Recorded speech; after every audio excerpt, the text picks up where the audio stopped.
សំណួរសួរថាប្រសិនបើយើងចូលនៅក្នុង board office បាទគឺចូលនៅក្នុងអង្គការសន្តិភាពរបស់សហរដ្ឋអាមេរិកដឹកនាំដោយលោក Donald Trump ថា board office គឺអង្គការឬក៏ជាសមាជិកភាពនៅក្នុងកិច្ចការសន្តិភាពដែលដឹកនាំដោយសហរដ្ឋអាមេរិកនោះគឺបាទតម្លៃ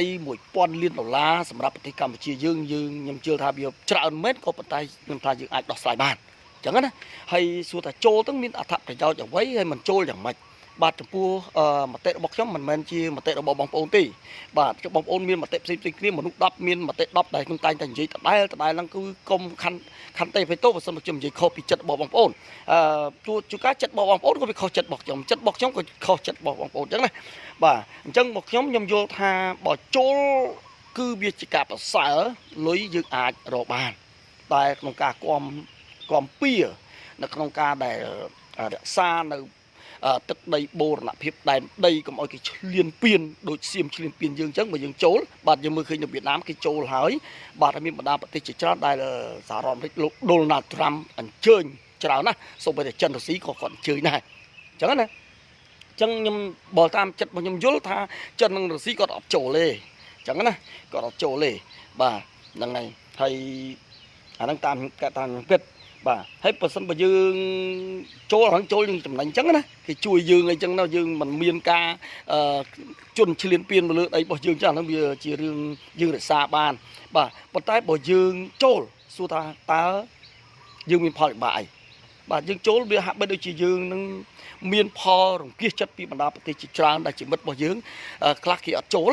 គេឃើញខ្វាយចូលគេថាជាងចូលឬក៏យើងគេថាយើងអីនឹងអញ្ចឹងទៅហើយបើយើងចូលចឹងវាប៉ះពាល់ទៅដល់យើងជាសមាជិកភាពនៃអង្គការសហប្រជាជាតិ UN ណាបងប្អូនបាទរងហើយយើងមិនចូលទៅក្នុងអង្គការសហប្រជាជាតិចុះអង្គការសហប្រជាជាតិយកទៅទុកទៅណាបើយើងចូលជាមួយសហរដ្ឋអាមេរិកអង្គការសហរដ្ឋអាមេរិកគាត់ជា private ណាឯកជនភាពឯណាបាទប្រមូលលុយលើពិភពលោក business របស់គាត់ផងហើយអីផងគាត់ថាហើយយើងគាត់អាណត្តិរបស់គាត់នៅសល់តែ3ឆ្នាំទៀតទេចុះបើចាប់អាណត្តិ3ឆ្នាំទៅតាណាគេទទួលស្គាល់ហ្នឹងទេគាត់មិនយកលុយ1000 លានគ្រប់ប្រទេសណាហើយហ្នឹងយើងគិតណា1000 លានមិនតិចទេណាបងប្អូនបាទជួយស្ពានក្តល់អីមកគ្រប់យើងធ្វើណាបាទហើយសួរថាគាត់អាចធានាបានទេបើទៅមកចប់អាណត្តិរបស់គាត់លេចចូលប្រធានាធិបតីគេដោះផ្សាយគេដោះគេរំលាយចោលហ្នឹងទៅបាត់ទៀតទៅអញ្ចឹងគាត់មិនបានលុយនឹងប្រទេសទេណាយើងមើលឃើញណាបងប្អូនអាហ្នឹងអ្វីអាចប្រែប្រួលអញ្ចឹងណាបាទហើយយើងចូលទៅហើយយើងដឹងហើយថាគាត់រំលោភនៅលើអង្គការសហប្រជាជាតិមើលអង្គការសហប្រជាជាតិនៅចង្រោយកអង្គការសហប្រជាជាតិទុកណាហើយយើងនឹងតែមិនចង់កិច្ចពីអង្គការសហប្រជាជាតិចូលក្នុងសន្តិភាពពិភពលោកដើម្បីការពារប្រទេសរបស់យើងមែនតែយើងពិតជាបានអញ្ចឹងមែន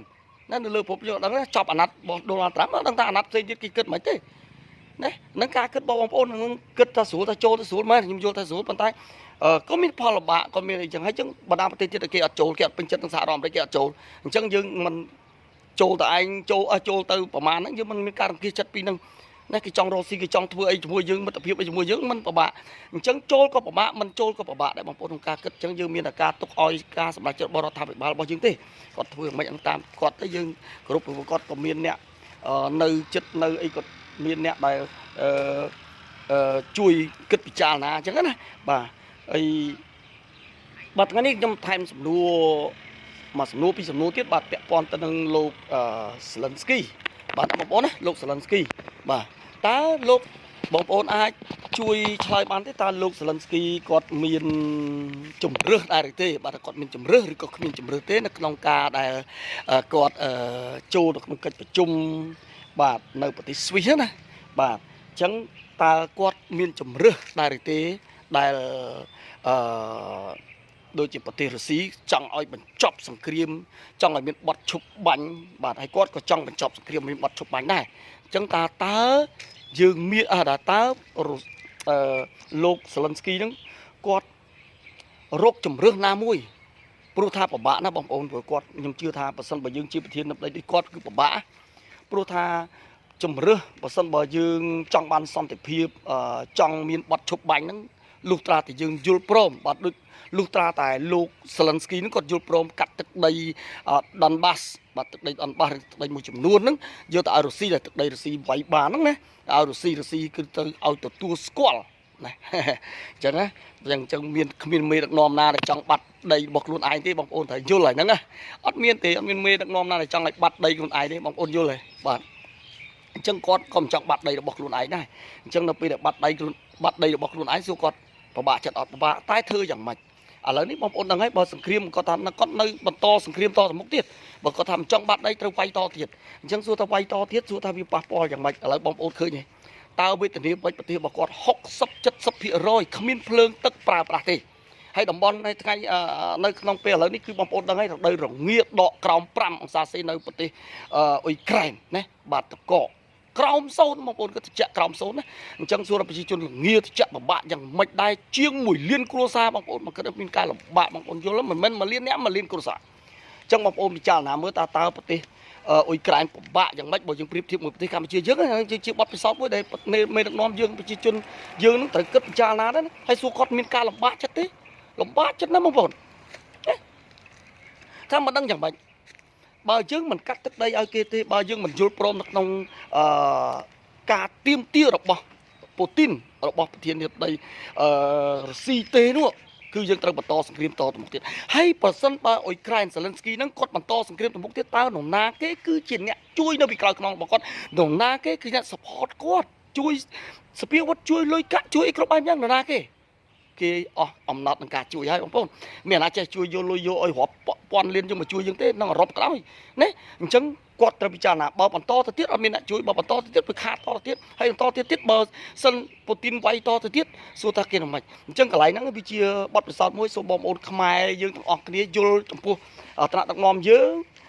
ចំពោះរឿងដែលសៀមខ្មែរយើងវាយគ្នាក៏យើងត្រូវយល់កន្លែងហ្នឹងដែរត្រូវគិតពិចារណាបងប្អូនទាំងអស់គ្នាយើងគិតពិចារណាពីបទពិសោធន៍របស់យើងដែរសម្រាប់គិតពិចារណានៅក្នុងរឿងអ៊ុយក្រែននិងរុស្ស៊ីហ្នឹងបាទនេះគឺជាបញ្ហាមួយដែលយើងត្រូវគិតទាំងអស់គ្នាបាទអញ្ចឹងបងប្អូនយល់យ៉ាងម៉េចបាទមតិរបស់បងប្អូនយល់ថាតើ Zelensky មានជំរឿសឯទេបាទមានជំរឿសអត់បាទខ្ញុំយល់ថាគាត់គ្មានជំរឿសទេពិបាកចិត្តមែនទែនខ្លាំងមែនទែនព្រោះថាអត់មានជំរឿសទេបាទនឹងមានជំរឿសយ៉ាងម៉េចបងប្អូនគិតមើលបាទបើបន្តទៅទៀតអត់មានអ្នកជួយបន្តទៅទៀតមានការលំបាកដល់ប្រជាជនបន្តទៀតបើថាมันបន្តទៅទៀតទេគេបង្ខំឲ្យគាត់តែម្ដងគឺបញ្ចប់សង្គ្រាមនៅពេលនេះអត់មានទៅចរចានៅពេលក្រោយទៀតទេបាទណាត្រូវនិយាយបង្ខំឲ្យចុះហត្ថលេខាទទួលស្គាល់តំបន់ដុនបាសនៅតំបន់ទីទៀតដែលរុស្ស៊ីវាយបានអីហ្នឹងហើយគាត់ក៏មានលក្ខខណ្ឌដែរសម្រាប់រុស្ស៊ីបើសិនបើគាត់យល់ព្រមអញ្ចឹងណាគាត់មានលក្ខខណ្ឌដែរ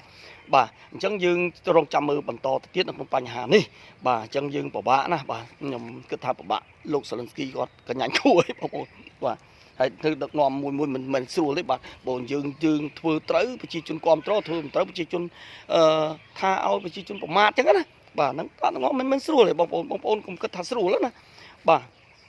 លើសំណួរចុងក្រោយបងប្អូនយើងគិតពីសហរដ្ឋអាមេរិកម្ដងតើប្រសិនបើសហរដ្ឋអាមេរិកបាន Greenland គាត់ថាពុតទៅបាន Greenland ពិតប្រកប 100% ហើយគាត់ទៅវាយយកចាប់ដឹកនាំរបស់ Venezuela នៅតំបន់អាហ្វ្រិកហើយគាត់វាយប្រទេសអ៊ីរ៉ង់គម្រាមអ៊ីរ៉ង់បាទគាត់បង្ក្រាបអ៊ីរ៉ង់បានទៀតនៅមជ្ឈមបូព៌ាសួរថាតើឥទ្ធិពលរបស់សហរដ្ឋអាមេរិកយ៉ាងម៉េចឥទ្ធិពលរបស់អាមេរិក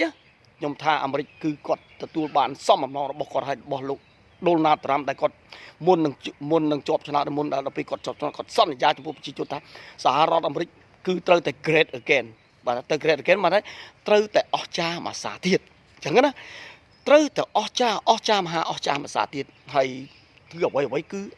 American first គឺគាត់ថាអាមេរិកទៅជាដំបូងគេបង្អស់ហើយគាត់គិតអញ្ចឹងណាបាទត្រូវរបស់គាត់ព្រោះថាបងប្អូនគិតមើលគាត់យក Greenland បានគឺដូចជាគាត់បានដាក់ថែលការពារដូចជាគាត់បានដាក់បាឡៃសពាវុធខ្លាយជាខ្លាំងមីស៊ីលបាញ់ទម្លាក់រាល់អឺរ៉ូស៊ីបាញ់ស្អីមកចូលគាត់បាញ់ទម្លាក់បានទាំងអស់ហើយគាត់ដាក់នៅស្បេសខាងលើគាត់ដាក់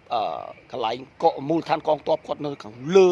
បាទបង្ហោះនៅខាងលើនៅខាងពោលខាងលើនឹងបងប្អូនដឹងហើយ Greenland គឺតំបន់សឹងបើកថ្ងៃរហូតដែរណាហើយមើលមកនៅពិភពលោកគឺដូចកណ្ដាប់ដៃរបស់គាត់អ្នកណាចង់បត់ជើងបត់ដៃគាត់ដឹងទាំងអស់អញ្ចឹងគាត់បាត់អាចសង្គ្រោះបានទាំងអស់អញ្ចឹង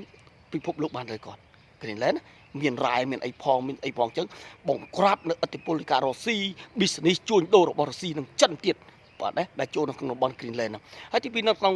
Venezuela ដែលគាត់ចាប់បានគឺគាត់ចង់ដាក់ថ្នាក់ដឹកនាំដែលស្ដេចរបស់Venezuela កាលពីដល់ច្រឡំគាត់ចង់ដាក់នរណាមួយចូលទៅក្នុងហ្នឹងហើយគាត់ចង់បង្ក្រាបនៅឥទ្ធិពលរបស់ចិនរុស្ស៊ីដែលជាលទ្ធិកុម្មុយនីសហ្នឹងណាបាទនៅតំបន់អាហ្វ្រិកគឺគាត់ចង់បានប្រេងចង់បានអីហ្នឹងគាត់យកមកគ្រប់គ្រងបំផ្លាញឥទ្ធិពលរបស់ចិននិងរុស្ស៊ីហើយនៅអ៊ីរ៉ង់ក៏ដូចគ្នាដែរគឺជាតំបន់មជ្ឈមបូព៌ាជាតំបន់ពិភពប្រេងអូប៉ិក